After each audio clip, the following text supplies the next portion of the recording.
Good afternoon, everyone, and welcome to today's workshop or panel discussion, how runaway and homeless youth setting and supporting youth victims of human trafficking, experiences, practices, and challenges. So today the workshop is going to be an engaging conversation with runaway and homeless youth programs that are actually serving youth who are experiencing trafficking and homelessness. We thought it was a great idea to learn from the field, and we can all learn more from the people who are actually doing the work in this space, and, youth homelessness and trafficking. So next slide, please. My name is Ana Cody, and I serve as the advisor for trafficking, and I also oversee the work of the National Runaway Safe Line. Before we go into the discussion with our panelists and programs experts, I wanted to talk a little bit about the intersection of trafficking and youth homelessness, to give a little context to the background that we're going to be speaking today and how the conversation is going to flow. We want it to be an engaging conversation where you will have an opportunity to ask questions to the experts and see how these practices can be integrated into your programs as well. So we know that through Chapin and Hall study, the 4.2 million youth and young adults experience some form of homelessness nationwide. And I don't want to go into this a lot, because I know you are doing the work and you know and experience that and face and know what the challenges these youth face every day. We also, on the other hand, we know that trafficking is increasing at the national level across youth and young people. And when we combine with housing instability, that put our the youth that we serve in the program at a really high risk. So we know also the housing instability, meaning that either couch surfing, experience any type of homelessness, either living in the street as well, is housing instability is one of the main reasons why youth are being recruited into trafficking situations, in both sex and labor trafficking. So when we combine the number of youth who are experiencing some form of homelessness with the national data and the general how human trafficking is impacting youth, and we know the housing instability is a top of the risk for trafficking, we understand there is a close link between the population that we are serving in our programs and the victimization and trafficking. Next slide, please.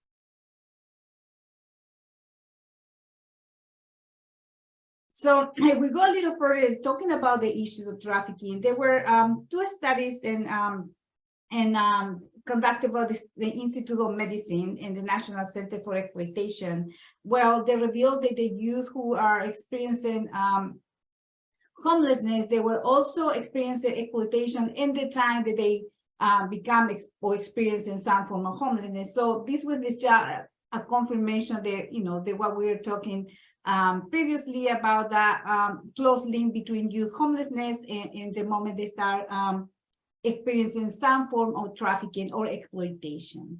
Another study said that as many as 20% of the sheltered youth, this was a study conducted in New York only, they're experiencing trafficking in some point of their life where they're experiencing homelessness. So if I recall correctly, I think in our programs, probably through HMIS, we see average 21,000 youth a year. So if we talk about the 20% just in one city, that probably will put us close to 4,000 of youth a year experience some form of trafficking and homelessness.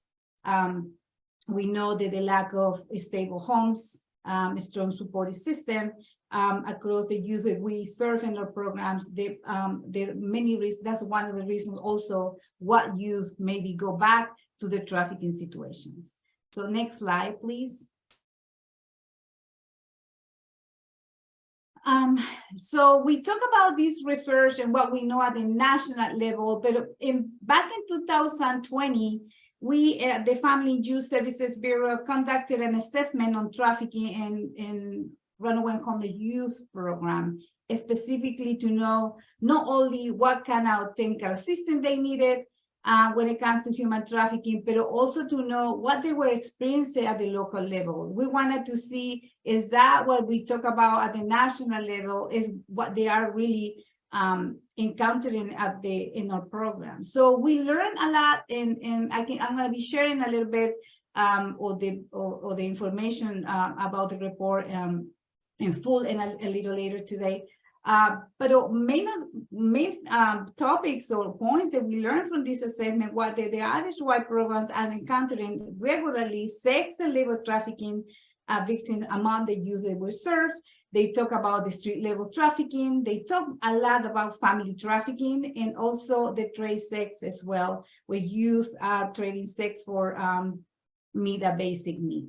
We talk about in this assessment, and also had the opportunity to have listening session with some of these programs. They talk about some of the strategies that they use to respond to prevent trafficking. So they talk about harm reduction, the engagement, and supporting healthy relationships, building support with the youth. They also, I do remember they say, regardless what kind of screening tool you use, if you don't have trust and rapport, we're not going to know if that youth is a victim of trafficking. So they talk about the importance of creating these connections. They also talk about the challenges that the youth were facing for economic stability and the criminalization of youth homelessness survivor experiences. You know, when we were talking about labor trafficking, they shared with us across all the programs that some of the youth were being forced to sell drugs as a form of labor trafficking, and they were afraid to share that information because they can be criminalized for those type of situations, but they didn't have any other option. So we learned to that assessment that, of course, the situation and the challenges that we took at national level, it became different when it comes at the local level. And it was important for us to know what is working and what is not working. So next slide, please. So with that in mind, we were to identify for this discussion today some of the promising practices that when it comes to youth homelessness and trafficking. So today I wanted to, thanks to our panelists who really are joining this conversation to share their expertise, experiences, what are the challenges that they face when there are promising practices, and what is working and what is not. So today we have Daryl Evie from the Executive Office, Chief Executive Officer from the Family Assistance Program. We also have Sherry Larson from, she is the Director of Youth Services at Project OS. We also have with us Holly Sanchez. She is the Program Director of Victim Advocate for Children's Centers located in Texas, and Megan Sanes, the Homeless Youth Services Program Manager at All Family Services. For today, each of the speakers will be sharing their information, their expertise, their promising practices. And when they are, we're going to have a Q&A session at the end, but I wanted to give you a homework before we get started. When you are listening about their practices, I wanted that you either share with us questions that you want us to ask at the end of the presentation, but also thinking about how the promising practice will apply to your program. So we want this to be a practical discussion. When you leave this room, you can have an idea of how you can address the issue of the challenges of trafficking and youth homelessness in your own programs. So with that, I'm gonna turn it to Daryl so we can start the conversation. Hello, everyone. My name's Daryl Levy with Family Assistance Program, and I'm going to talk about hiring survivors, which is something that we have been doing from the very beginning with mixed results. So we're going to talk about that. But one thing I did want to say out front, I'm prone to sticking my foot in my mouth. So if I say something that doesn't come across right and it sounds wrong to you, please let me know. Because probably, I swear to God, I have a good heart. I really do care. And if I say something that sounds dumb, it's probably because I just didn't say it right. So give me the benefit of the doubt. So if we get to the next slide, please. So briefly, I want to give an overview of our agency. Our values really come down to empowerment. Everything we do is about how do we empower people, and that's people. So we want to empower our clients, but we also want to empower our staff. So that's why we look at what's best for our clients. We allow our staff to do a lot of self-management. So when we have policies such as, workday starts at 9 o'clock and this person has an issue and that doesn't work for them, we try to work through that. What works best for them? I have one staff member in particular who takes a 2-hour lunch every day. And the reason is because that's when she has to go to her school to pick up her child, to take her to the daycare and then come back to work. And that process takes 2 hours. So rather than us saying, no, you have lunch from 12 to 1, period, and you have to be here at 1 o'clock or we're going to fire you, it's more of what works for you. And that type of mentality is really important when we're working with survivors. When it comes to decision making, we really focus on what's best for our client. And then secondarily, what's best, what's legal, and what's contract compliant. And we frequently get into these little tricky spots where we're doing something that's not technically legal. And then we try to work around that. So can we get the next slide, please? So the importance of hiring survivors. Think about yourself. Go to a party, you don't know anyone at the party. Within a few minutes, if you're one of those people like me, you'll spend most of the time looking for someone you have something in common with, and then you want to go talk to them. If you look at my background, you see the cheeses right here. Those are for cheeseheads. And anyone here who's a Packers fan or knows anything about the Green Bay Packers knows exactly what that is. And when people see that, they immediately want to talk to me about that. I also have above that right here, that's a Rolling Stone magazine with Jerry Garcia on the cover. So friends see that and they're like, oh, you're a deadhead. And then we start talking about that. That's how humans work. That's what we do. We look for people to interact with that we have a connection with so that we can connect with someone. That's why it's important to hire survivors. When I speak with a victim of human trafficking, when I speak to a survivor of trafficking, frequently I don't have very much in common with them. And they don't want to talk to me because I'm just another old white guy that's probably they've had negative interactions with, and they really don't want to talk with me. So we want to find someone that they will connect with. So that's where it's important to have that similarity. And think about that the next time you're at a party where you don't know a lot of people, or if you're at a business meeting or something where you don't know people, and then watch yourself gravitate to someone that you have something in connection with, and remind yourself that's why we need to hire survivors. That lived experience gives some credibility.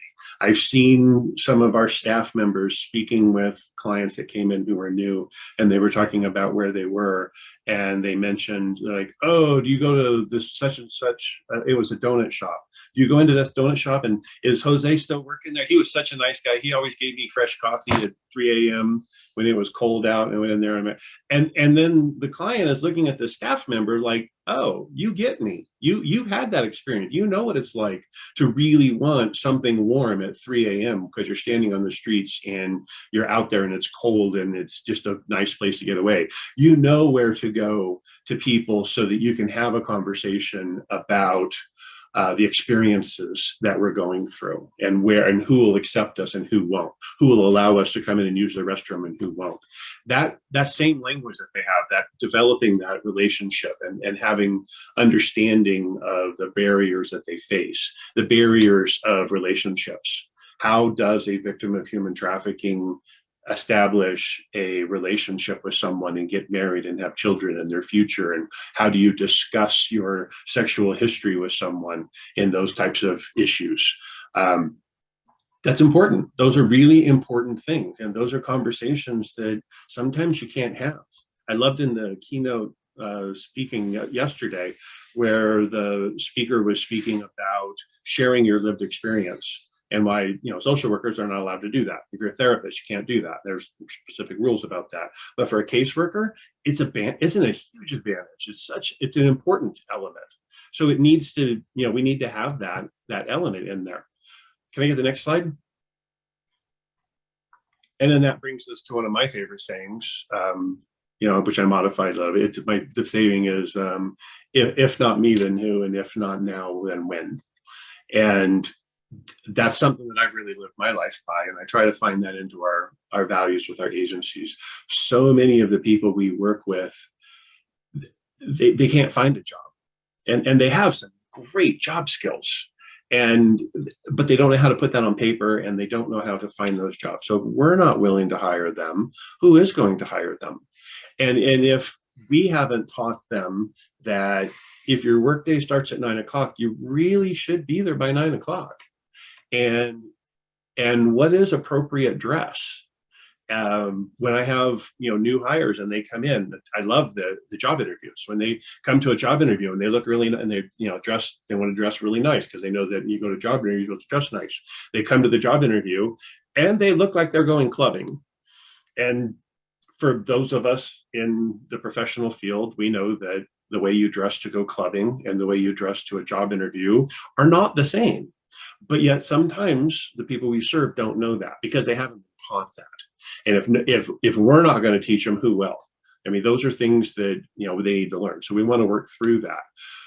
So that's why I refer to trauma-informed employment and trauma-informed HR. I'm confident that everybody here knows about trauma-informed services, about the importance of understanding that our clients are victims of trauma. But how do we do that when it comes to HR? How does it work when we have these conversations with our clients, our staff member? And last week I was in a conversation with some staff members about how to address an issue, and one of our staff's like, "I'm just going to shank that bitch." Well, that's not appropriate conversation to have in an office and in a workspace, and you probably shouldn't say that to your coworkers. Probably, I would bet virtually every employer on the planet would fire someone for saying that. We don't. We just had that conversation and said, you might want to figure out a better way to communicate your frustration. And how do we work through that process with them? So a lot of what we're doing is helping people get to the point where they can become a good employee. And we all have this joy when we have a client and they're working through the program and they get their job and they get married and they have kids and their life is great. And we're like, yes, that's how I feel about our staff. And that's what I recommend that all of the directors think about from a staffing perspective. I get excited when my staff members buy houses. And I get excited when my staff members put in their notice that they're leaving. And yesterday, one of my staff put in their notice because they joined the Navy and they're leaving in a couple of weeks and they're going to learn about electronics. And that's exciting to me. We invested so much work into this person to help them become successful.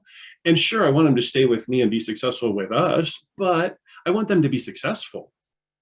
So as we work through that, when we help accommodate the influences and the effects of trauma that's on their lives and how they interact with people and how they say things that are totally inappropriate to clients sometimes, and we have to step in and address that, and how they say things that are inappropriate to their supervisors or their coworkers. We work through that because if we're not going to teach them, then who is? The next slide, please. Oh, and that's my end. So the one thing I can throw out at the end of this, though, is that from an HR perspective, it is difficult. My insurance agent is a friend of mine. He's been our agent for years, and I've known him longer than that even. He's a deadhead. That's how we connected. And he is incredibly frustrated with us, with Family Assistance Program. And the reason is it's very hard to insure someone like us, because when they want to run the driving records of our employees, because if they're driving during work hours, then that means they need to be covered on our insurance. And when half of my employees have a couple of DUIs, that creates a problem for our insurance as an agency. When our staff members can be a little difficult, and sometimes they get angry and leave, and then they want to come back and sue us over frivolous nothing claims. That happens sometimes. So it does screw with our insurance, and our insurance rates are pretty bad, but I think it's the right thing to do. So as an insurance agent, he's telling me not to do it, and payroll company is telling us not to do it, and our attorney is telling us not to do it. but we're going to do it because it's the right thing to do. And I really encourage all programs, if you're serving youth, if you're serving whatever population you serve, please make sure that your staff reflect the people you serve. And that includes hiring survivors. So thank you. And we're going to do questions at the end, right? Yes, Daryl. Okay. Hey, thanks, Daryl. I really enjoyed listening to that and just listening to how other agencies do things. And I couldn't agree more. We haven't done as good of a job of, hiring young people with lived experience. And I think that we need to, and I would love to, because I can absolutely see the benefits in that. So appreciated listening to you. I'm Sheris Larson. I'm with Project Oz. We are an agency in Central Illinois. And so my perspective on human trafficking is a little different, just because a lot of what we're seeing in Central Illinois is not the large scale human trafficking. It's not the things that you see in movies. It's not that, huge highlight of, trucks of young women, and that may not be what you're seeing in your area either. And so when it was first brought to light several years ago about human trafficking, and we wrote a grant, one of our TLPs was specific for young people who have been sexually exploited. We talked a lot about human trafficking, and I have grown up in the community that my agency is in. And so I'm just like, we don't have human trafficking. That's not a thing. It's hard to even grasp that. And so, but the more that we talked about it, the more we kind of broke down what human trafficking encompasses. It's more than just what you're seeing out there in the movies and the media. It's more than just that kind of big umbrella term. There's so much more to it. So if you want to go to the next slide, please. So what we're talking about in rural areas, and I'm sure in many other areas, is it human trafficking or is it CSEC? And what is CSEC? And so, I'm assuming that you've heard some of these terms before, but CSEC is the commercial sexual exploitation of children. And that is more of the broader term when we're talking about human trafficking among young people, among RHY. And so, so we're talking about young people who've been exploited sexually in some sort of way. It doesn't necessarily have to be they're being trafficked among state lines or, out of the country or things like that. What we're talking about, especially in the rural communities, and I would imagine just in general among our street kids and our runaway and homeless youth population, is how what they're being presented in terms of trafficking is that survival sex, is that idea of, I feel like I am in survival mode, and so I need to perform whatever sexual act in exchange for a place to stay, food, personal hygiene products, anything of value, anything that they see as something of value, which for a young person living on the streets is pretty much those basic needs, because that is what is valuable to them at that point. And they are then feel that they're in a position where they have to perform some sort of sexual act. So that's what we're seeing more rurally, more locally here. We talked about how they're at a higher risk of being exploited due to that need for survival, due to that need of they're out there trying to access safe shelter, access basic needs. And if they can't access those things in other ways, that is essentially what they're turning to. But again, if you ask those young people, if you talk to those young people, if you were given the option for safe housing without having to, be exploited, what would you choose? Of course they would choose safe housing. Of course they would choose a comfortable environment. And so there's that crossover sometimes too with law enforcement referring to this as prostitution as well. And thankfully that has been, especially with under 18, you can't be a child prostitute because again, there's a whole idea of they're not old enough and they can't consent. And so thankfully that's protected a lot of our young people, but same with those young people on the cusp of 18, 19, 20 years old, they're still trying to survive. And given an alternative, given an opportunity to have safety and security without that underlying pressure of trading sex or a sexual act, they would choose otherwise. We're realizing that a lot of times, especially with that term human trafficking, and also with the term homelessness, if you ask a young person, are you a survivor of human trafficking, or have you been trafficked, or are you homeless? A lot of our young people are going to say, no, I'm not homeless. And then you start asking them, well, where are you sleeping tonight? I don't know, or I don't have a plan, or it was different than last night. Same with being trafficked. If you're asking a young person, oh, have you been trafficked? They're gonna be like, no, like that's what you see in big cities, or that's what you see on the news or media, and that's not me.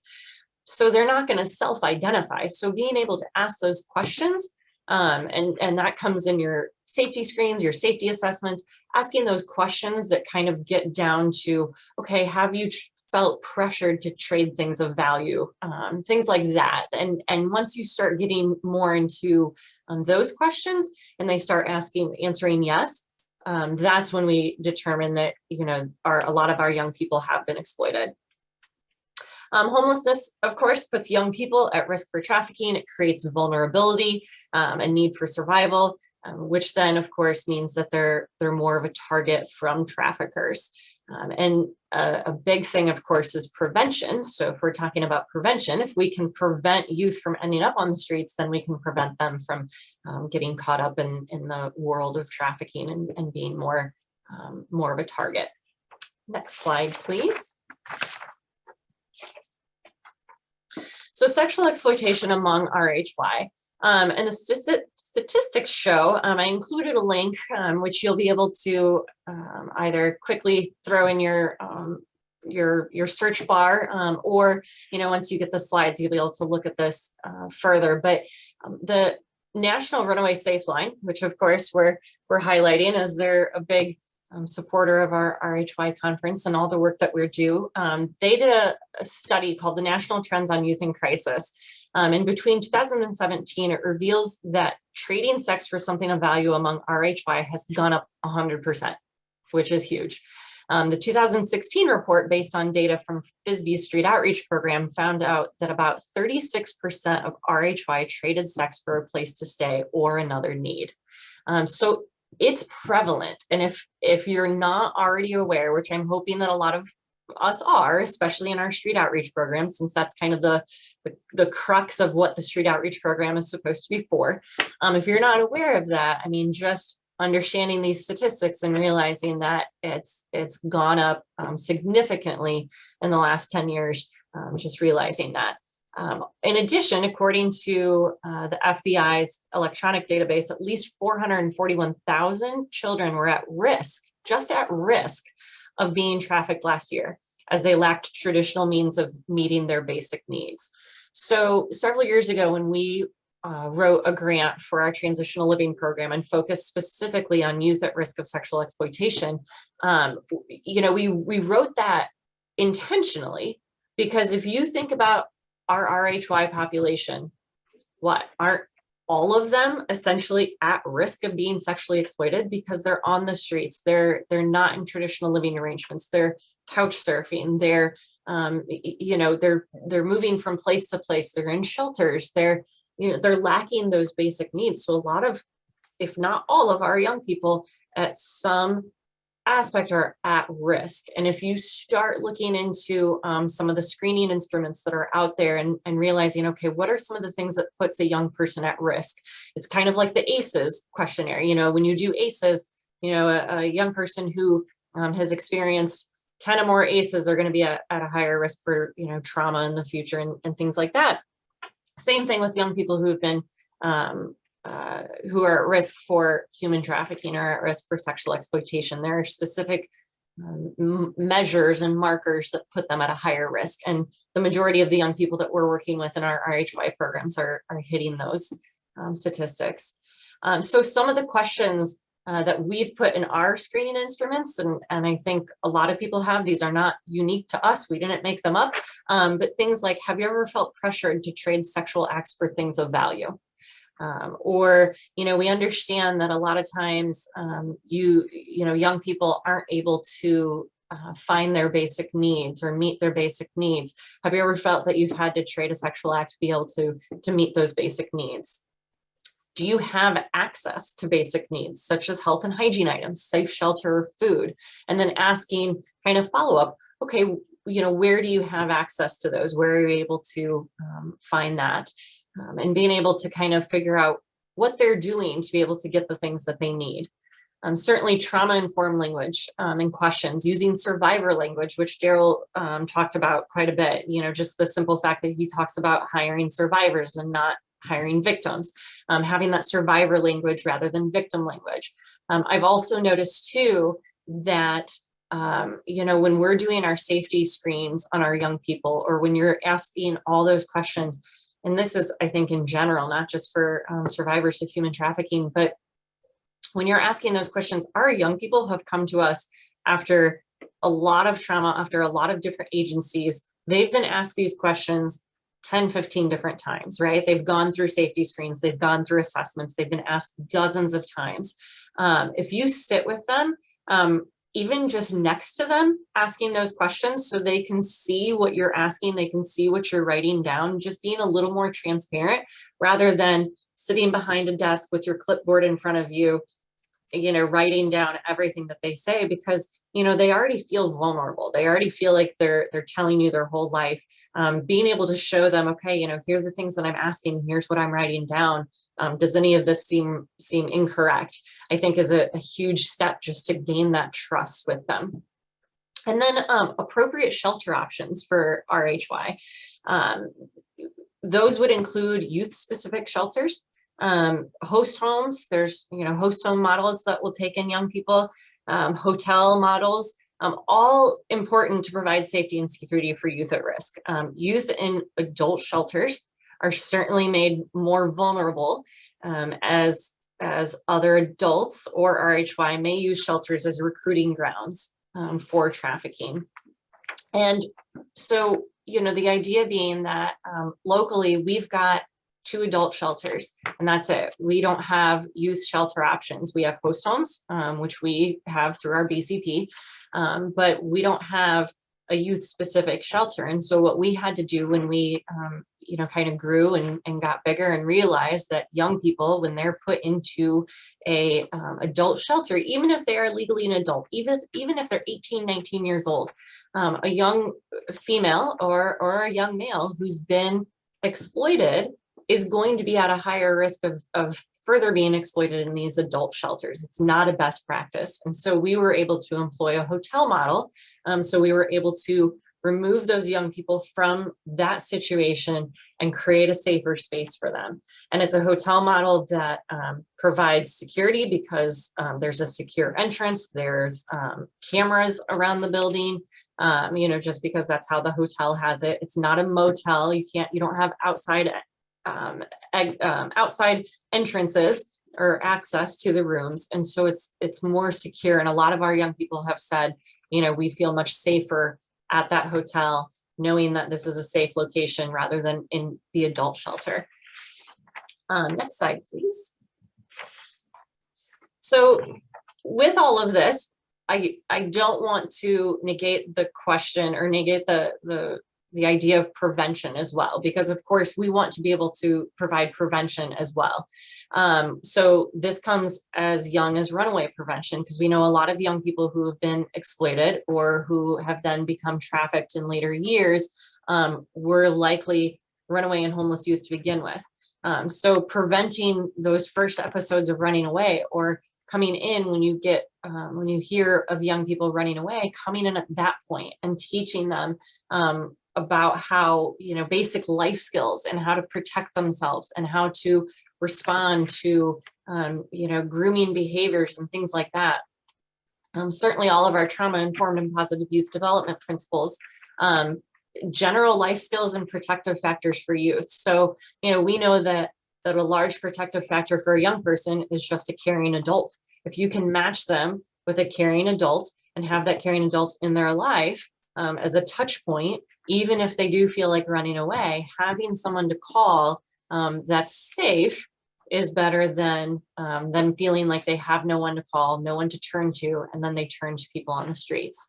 And then, of course, as well, safe place will also be a good option for our young people. So again, trying to educate our young people about National Safe Place, because it is a national movement. Having our young people understand, okay, if they look for that yellow and black sign, that's another safe place that they can access, not just, our standalone agencies.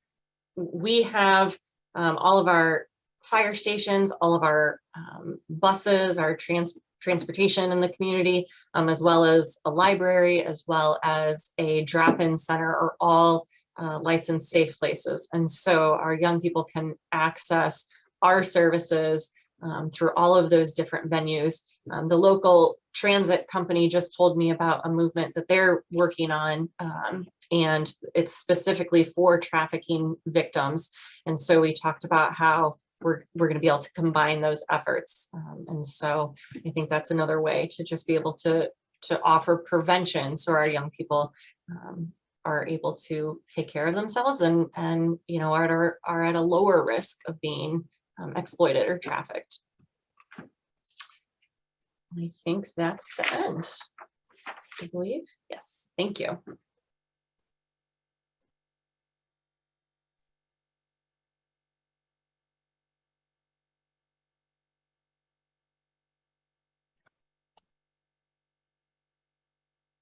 Hello, can everybody see me?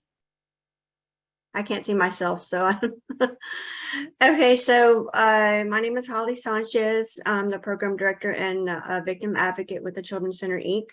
We service Southeast Texas. As you can see, our mission statement is to change and save lives of children, youth, and families who are abandoned, abused, neglected, and exploited through rescue, nurture, and empowerment in a quality continuum of caring that facilitates satisfying living opportunities. Next slide, please.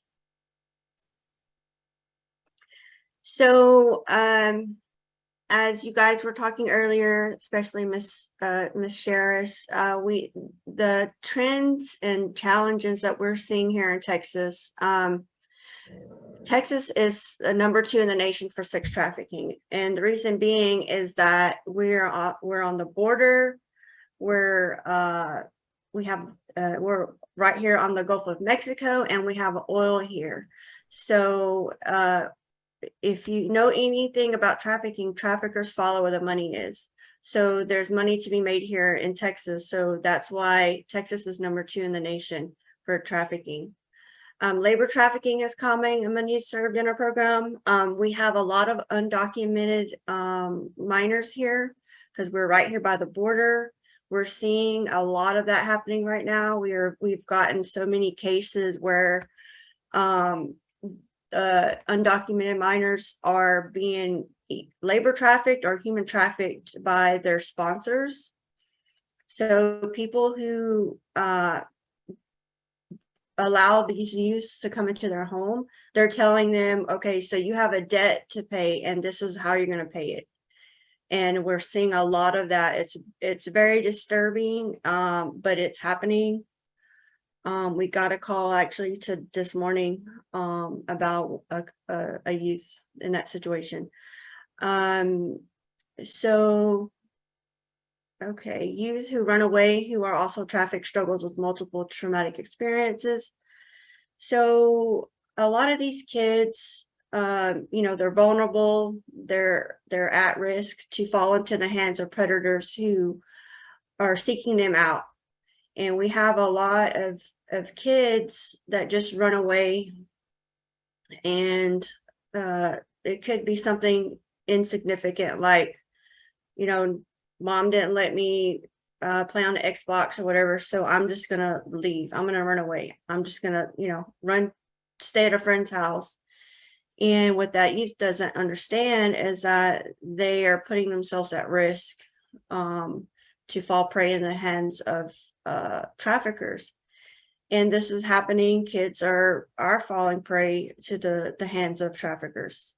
And so at the Children's Center, we try to find the youth. You know, we also participate in Safe Place, and we have several safe places throughout Southeast Texas that they call us when there's a kid that's there that is in trouble, and we go assess the situation, and we try to stabilize the home environment and reunify them with their family, and keep them off the streets. And we, you know, let them know, you know, how dangerous it is out there for them to be out on the streets at all hours of the night. And you know, we recently had a youth that had ran away from the valley and came all the way down here to Corpus Christi.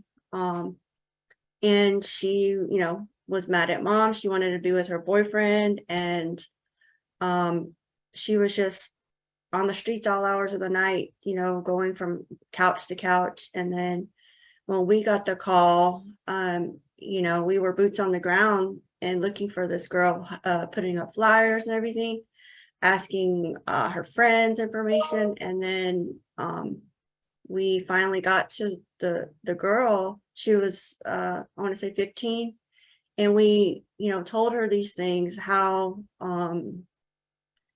the trafficking is a thing, and that, you know, that she's putting herself at risk being out on the streets. And she was back with her mom within 48 hours. You know, it scared her. She didn't want that to happen to her. And that's what we do here at the Children's Center. We do a lot of educating youth. We go into schools and we let them know, hey, this is what trafficking looks like. A lot of people don't know what trafficking is, even adults. They don't know that if you trade anything in exchange for a sexual act, that's trafficking. You know, it could be a nude picture. It's still trafficking. You could trade a sexual favor for a hamburger. That's still trafficking. And when you tell these kids that, it's like their mind is blown, because a lot of these kids are victims of trafficking, and they didn't know it, you know. That's why it's important to do outreach in the community and try to get the word out there about what trafficking really is. Another trend that we've been seeing,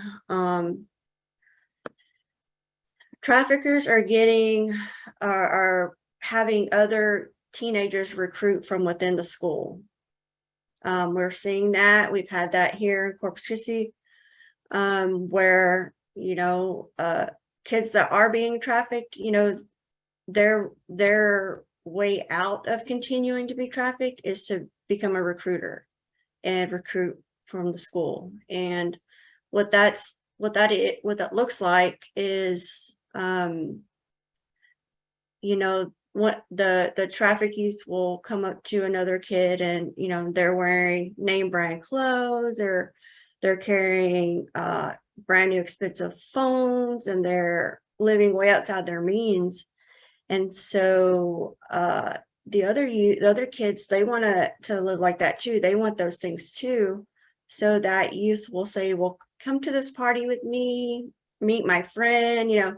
And it just starts very subtle, and it ends up, you know, do this this sexual act this one time, or let them take your picture. And then, you know, we've had a person who gave their testimony how they were being trafficked for 2 years in school.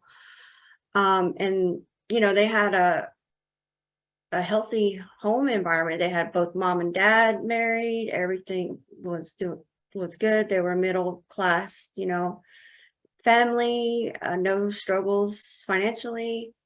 But because the girl, she was given a ride by a popular a kid in school, and she, he asked her if she wanted a ride. She said yes. He drugged her drink, and then she woke up in a brothel with men, and they took pictures of her and things like that. And they told her that if she didn't want those pictures to be, spread all over the internet and given to her dad and her dad's work, that she has to work off those to earn those pictures back. And she was trafficked for 2 years, and nobody knew it. Her family didn't know it. And so that's very disturbing to me.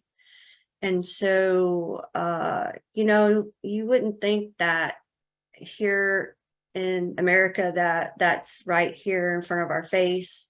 It's not in our backyard, it's in our front yard. It's happening right in front of us. So people need to get educated. So next slide.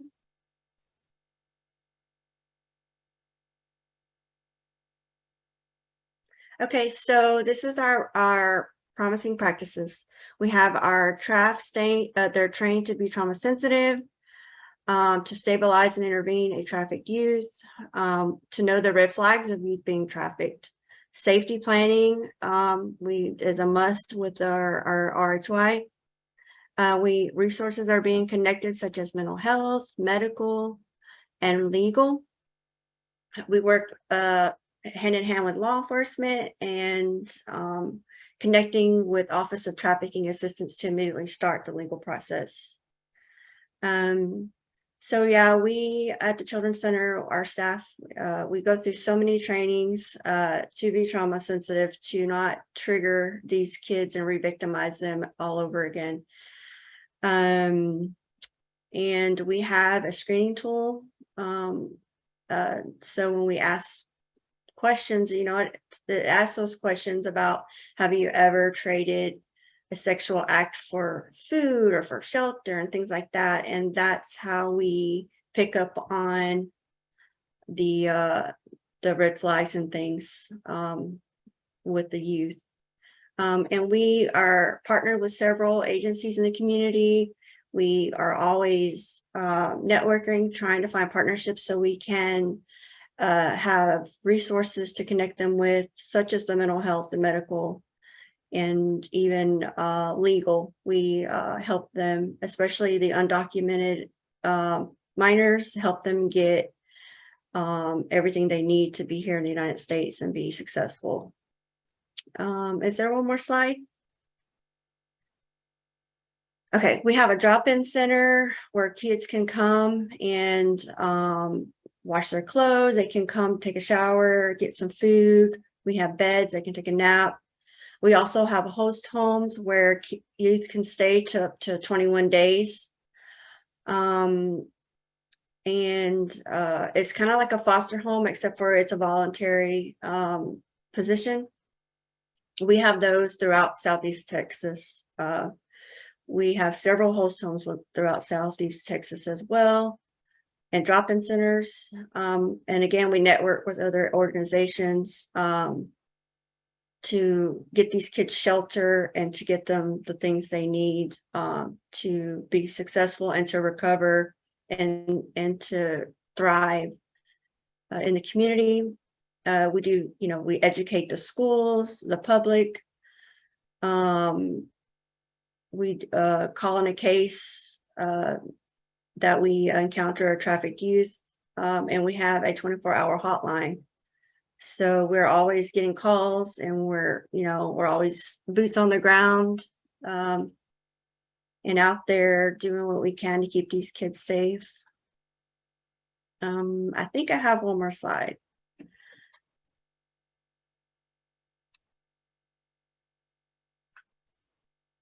No, I don't. Yes, we do several things. We wear many hats out there at the Children's Center, and we do what we can to educate the community. And we're very passionate. We have very passionate case managers, and I'm really happy that what we do is amazing work. And thank you guys for being here and listening to me. And I feel like I just said a whole bunch of things really fast, but hopefully you guys got to retain some of that. Thank you.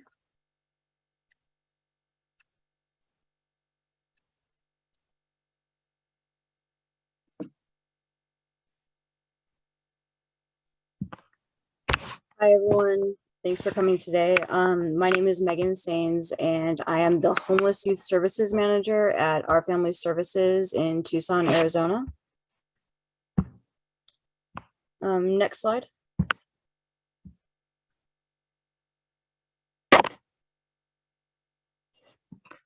Great. So Our Family serves a variety of different folks, but more specifically for the programs that I oversee, we work with youth and young adults experiencing sex and labor trafficking or that have previously experienced that. So we have two programs specifically focused on youth that have experienced trafficking right now. One is a TLP through our RHY programming, and we also have a new Department of Justice program. And so you can kind of see here some definitions of sex trafficking and labor trafficking as defined by the Trafficking Victims Protection Act of 2000. So sex trafficking is the recruitment, harboring, transportation, provision, obtaining, patronizing, or soliciting of a person for the purposes of a commercial sex act, is induced by force, fraud, or coercion, or in which the person induced to perform such act is younger than 18, and a very similar definition for labor trafficking, except that it's not necessarily a sexual service. Next slide. Okay, so this is an actual photograph of one of our clients taken several years ago in downtown Tucson, actually under a tunnel. I just think it's a cool picture and I wanted you guys to be able to see it. Okay, next slide. Okay, so this is actually an evaluation of experiences of youth served in our trafficking program. This is a pretty small sample size, but we do participate in the Youth Experiences Survey every year through the Arizona State University Office of Sex Trafficking Intervention Research by Dr. Dominique Rosepowitz. And so we're currently giving this survey at the beginning to all the youth that come into our trafficking program, just so that we can get some data and some information. And so I pulled out some of the data that we just recently received from youth in our program. So 72.7% reported being from Arizona, all had experienced homelessness. Most of them reported substance use. 81.8% reported self-harming behaviors, and 54.5% had actually attempted suicide. 71.4% reported a diagnosis of PTSD. 100% reported at least 4 or more adverse childhood experiences, or ACEs. One of the other presenters, I think, had talked about this as well. It was staggering how high our clients' ACEs scores were. Some of them scored like all 10, so it was pretty high. 63.7% of the sample reported a sex trafficking experience. So some of the youth in the program either didn't report, but we had information that led us to believe that they had experienced trafficking, and so that's why they went into the program to begin with. Or in some cases, they had not experienced sex trafficking, but they had experienced labor trafficking.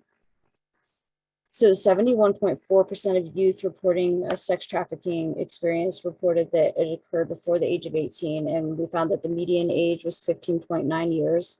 So we do also have a youth shelter, a basic center program that serves our 12 to 17-year-old youth. And that's particularly where we're often seeing these types of things starting.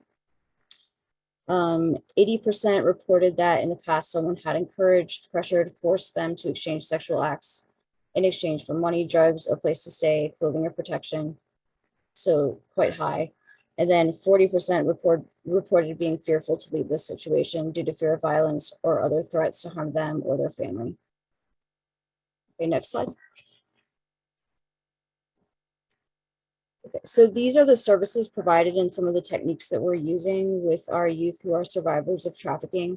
And to be honest, across the board, we have survivors of trafficking in all of our housing programs, but we have these few programs that are very specifically dedicated to them.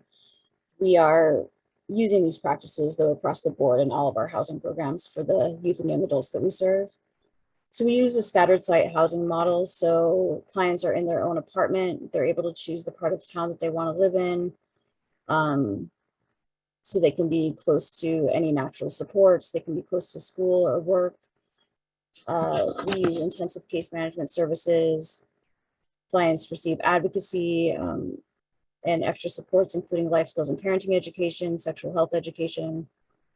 We are able to give them referrals for legal services, mental health, counseling, domestic violence services, education, medical care, working with them to help keep their relationship positive with their landlord, which sometimes can become an issue. We support them with material goods if they need help with that. So if they have children, diapers and wipes, household supplies, hygiene supplies, emergency food, bus passes if they need it. We also have prevention supplies such as condoms, Narcan, bleach kits, and complete safety planning with them. Some of the techniques that we apply, our referrals for our program are generated partially through our street outreach team who is out and about and working with youth and is often able to figure out if they've been trafficked. And then of course we do work with our continuum of care's coordinated entry system. So there's questions asked up front that indicate possible trafficking. And so when we're requesting referrals for youth for these programs, we're able to specifically say, can you refer us any 18 to 21 or 18 to 24-year-olds that seem like they may have experienced trafficking, and then we can assess once they come in and get them into housing that way. So it kind of keeps things a little bit more fair across the board. We're able to capture our youth that are coming in through our coordinated entry system. The services that are offered, we have youth of different ethnicities, national origins, gender identities, sexual orientations, disabling conditions, and religions. We use a housing first model, so there's no requirements to enter housing. They don't need to be clean and sober. They don't need to have their legal issues all figured out. They don't need to be working, anything like that. It's completely housing first so that they can start working on those things afterwards. I know some other folks talked about this before, but we always use a trauma-informed care approach, motivational interviewing, and overall client choice. We don't force our clients to do anything that they're not interested in or don't want to do. Next slide. And that's actually it. That's the end of my presentation. Thank you so very much to each of our presenters today. I do have, and I see a lot of questions in our chat room. So I think we're gonna go ahead and Kendall, if you can share with us some of the questions. If there is specific for a panelist or a speaker, let me know or let us know, or the panelists can feel free to jump in and answer the questions as well. So Kendall, can you share some of the questions? Thank you, Anna. Our first question comes from Susan and is for Daryl. How can you safely navigate hiring survivors while making sure they are stable with themselves?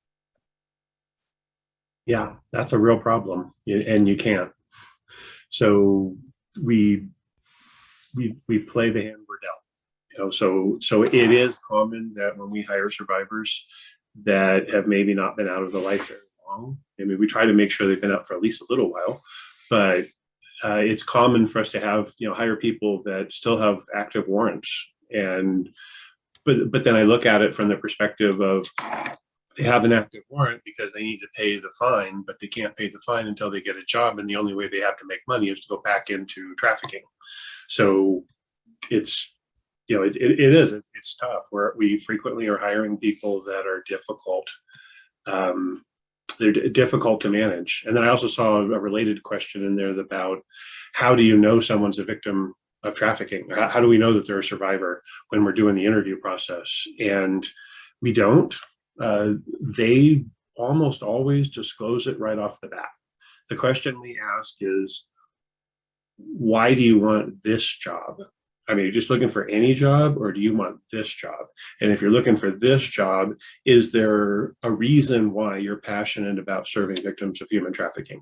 or within our homeless youth? Is there a reason why you're passionate about that? And that's usually when they'll tell us a story about either themselves and where they are in the process, or a family member. Sometimes we'll get that where they talk about a family member, and sometimes we know the family member is actually themselves, but we still work through it. And we really do struggle with making sure that the person that we're hiring has healed enough that they can actually help people, as opposed to re-traumatizing and reliving those experiences. So it is tough.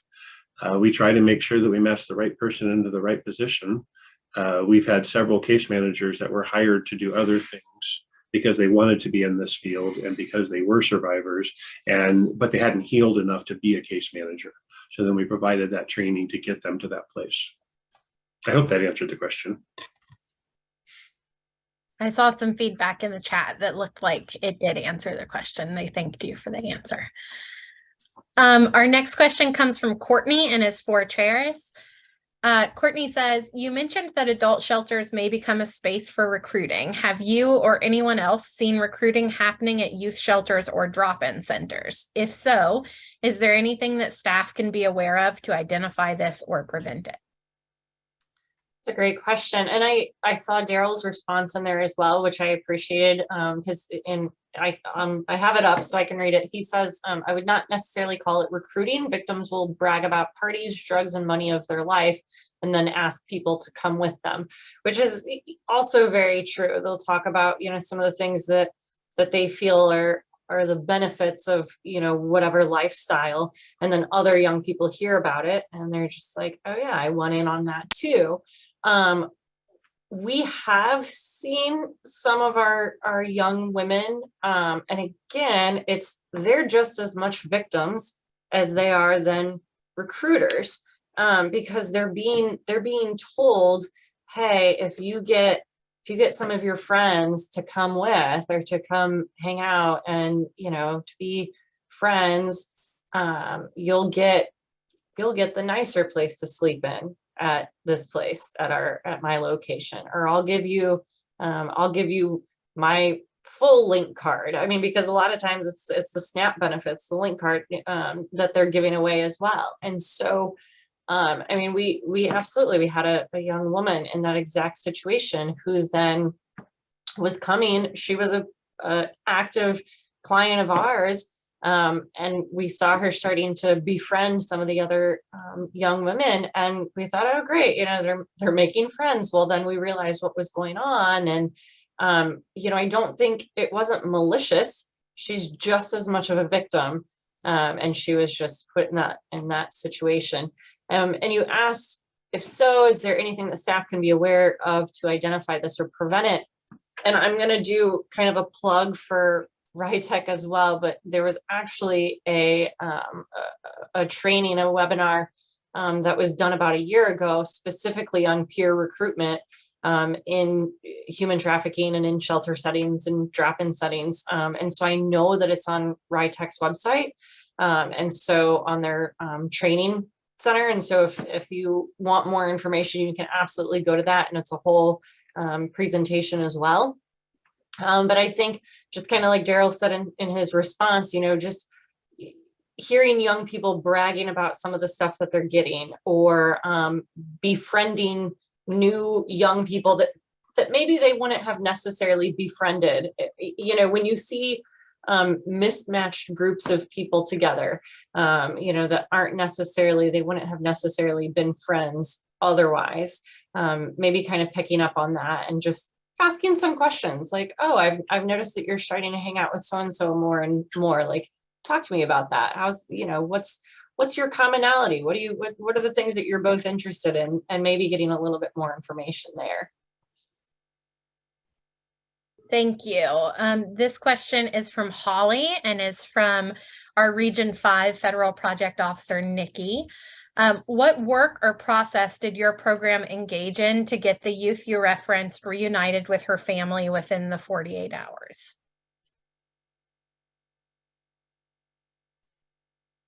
Okay, can you hear me?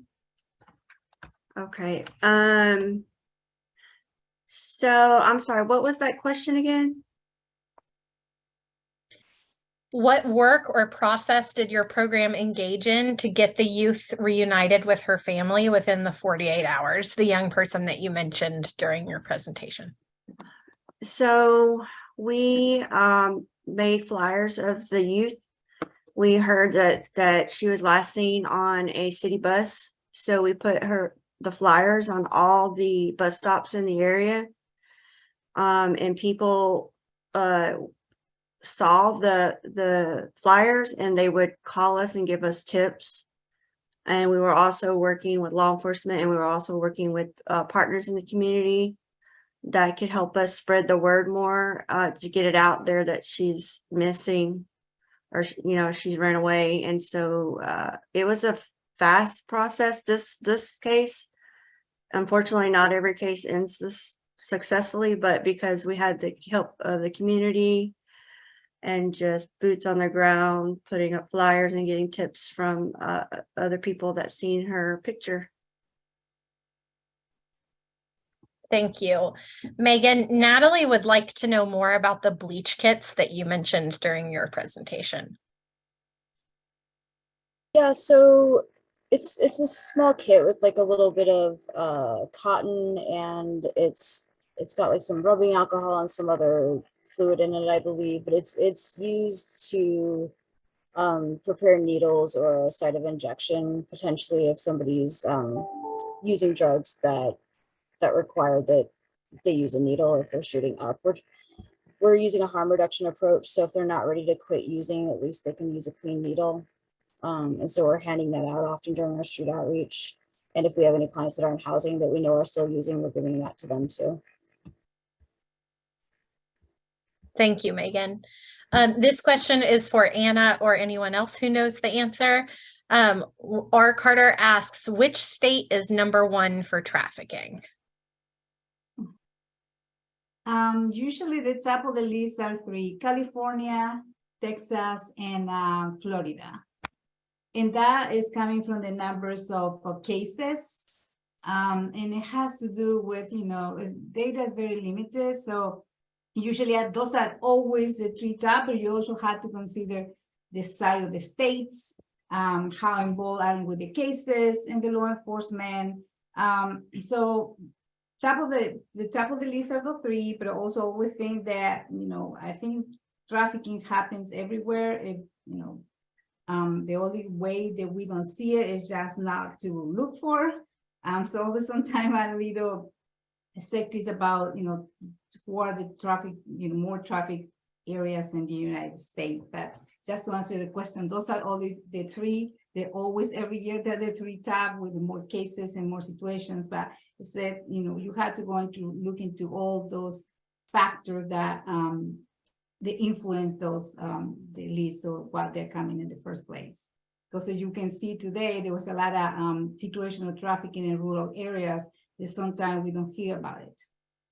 So it's important to give out, what is really happening in our communities and the youth and they we serve as well. And it looks like Jay mentioned in the chat that Alaska is the highest state per 100,000 people. Mm-hmm. Yeah, so exactly. So it depends on the number of people and how these numbers are captured. Usually it's law enforcement information that goes out in their cases reported. Sometimes, just to give you an example, cases of youth who are being are trading sex for a place to sleep. If you are over 18, and in some cases, they are not considered a trafficking for law enforcement. It is for us.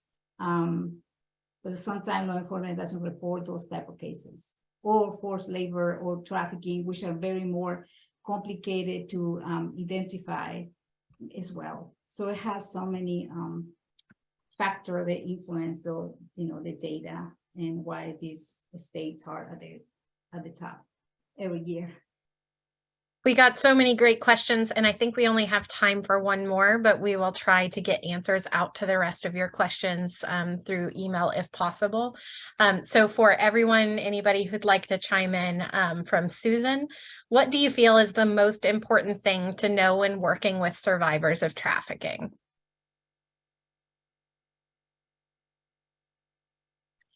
I would say to be trauma sensitive with them, to be careful how you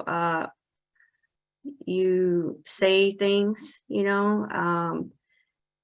You want to listen more than talk, and let them tell their story. I think that's important.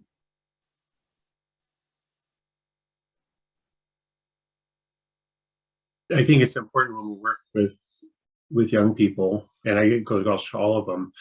Frequently, they won't ask for help, and the more they need help, the more they will push us away, and the more violent and mean they are being towards our staff, the more damaged they are, and the more help they need, and the more consideration they need.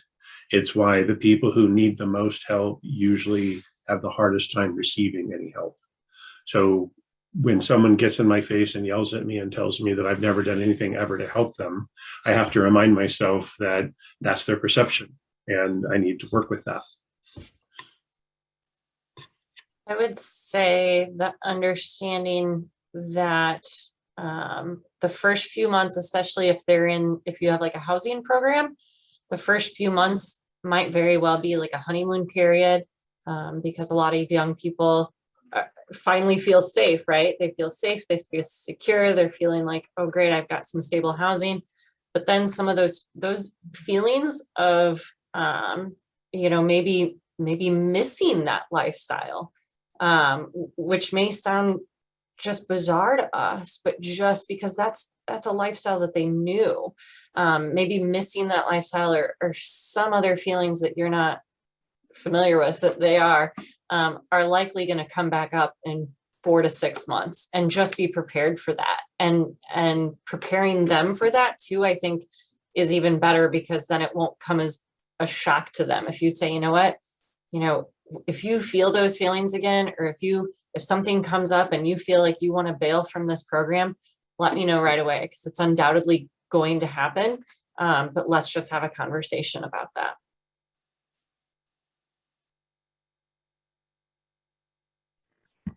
And I would say just move slow and be flexible. Let them do things at their own pace. So often we're excited that they're in a program and want them to get working and in school and working on their mental health and all kinds of different things, and they're just not quite ready yet. So I feel that we often need to give them time to settle in and just let them move at their own pace. Thank you, everyone. I just posted in the chat a resource that we created. We actually with the help of Irish-wide programs, maybe a year ago, where they share their practices and how integrating youth survivors or survivors of trafficking, and probably that will be helpful related to these questions. Can we go to the next slide, please? I know we're getting tight in time. So there were a lot of things that I learned today about these practices. A lot of also from the challenges, because made me think about, in my position, how I can close those gaps, what technical system will be helpful if we move forward with Irish-wide programs. But when we come to workshops and learning opportunities, I always think that any action changes things. So when we are learning here and we're getting this information and practices and from settings that are similar to the one that we work in the field, I wanted that you think about what strategy or practice will be helpful for the program, but also for the speaker who have a wealth of knowledge, and that we have very few opportunities sometimes to get it all together in one room and have the audience that we had today. For each of the speakers, I would like to them to share one thing that you feel that our attendees can take away from them and can bring it back to the program. What will be the one thing that you will recommend for the takeaway? Let's start with Carol. I love the saying, nothing about us without us. And And I think that applies to everything we do, and especially when we're working with victims of trafficking. Any decisions should be made by the participants, by the people with lived experience. So nothing about us without us. Thank you. Holly?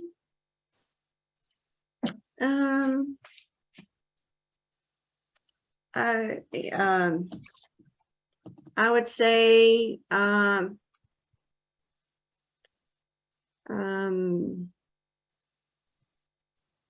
agree with what Daryl said. You know, our motto is see something, say something, do something.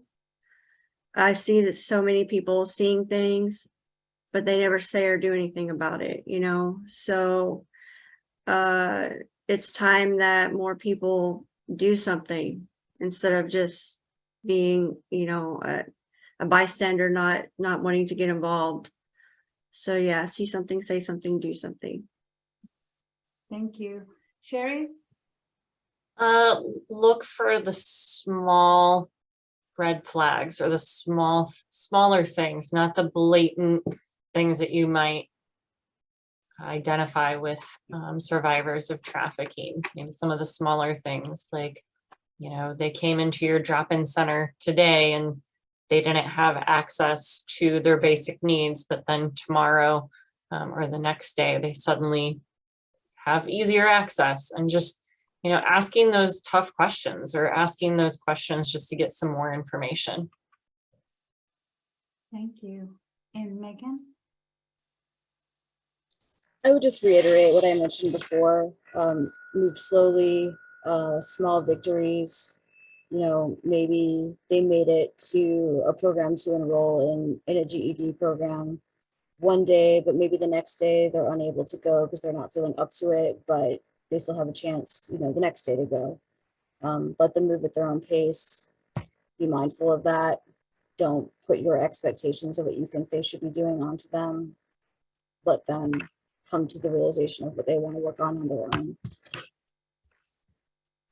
Thank you so very much. And just a few things to keep in mind before we close the workshop. There is so many things that I learned that I think it will be most important to remind from our speakers. The human trafficking take many forms, so it's important that we know the community and the population that we serve. It's not what we see on TV, but it's the reality of the youth that we serve. Go beyond just trauma-informed services, go to the whole organizational trauma-informed to ensure, you know, survivors are fully integrated into a program. Also, I learned about the importance of human trafficking prevention. The space that we had to runaway prevention is so closely linked to human trafficking prevention. The importance of taking into account forced labor trafficking among the youth that we serve. Also go beyond 18 years old, 18 to 24, also youth to coming into our programs, they need our help. And sometimes put a lot of efforts into the minors, but also youth who are today 17 and the next year are 18, their life experiences haven't changed. So they still need our support. So when we go back, we can look into what we can do in our programs, what promising practices that we learned today from our programs, and they are working in the field, can be implemented, what other things that we need to bring into the table. We're having this discussion in the Irish-wide field. So any feedback that you can provide in the survey will be very helpful. I wanted to thank one more time to our speakers for preparing, for practicing with us, and for the time and the commitment that you have to serve the youth in your program. We really thank you on behalf of Frisbee and of course the Irish-wide field. So thank you so much and have a good day.